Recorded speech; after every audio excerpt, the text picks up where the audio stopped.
Did you know holding in a sneeze can be dangerous? In the next few seconds, you'll discover why.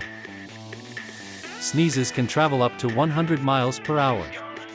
Imagine stopping that force.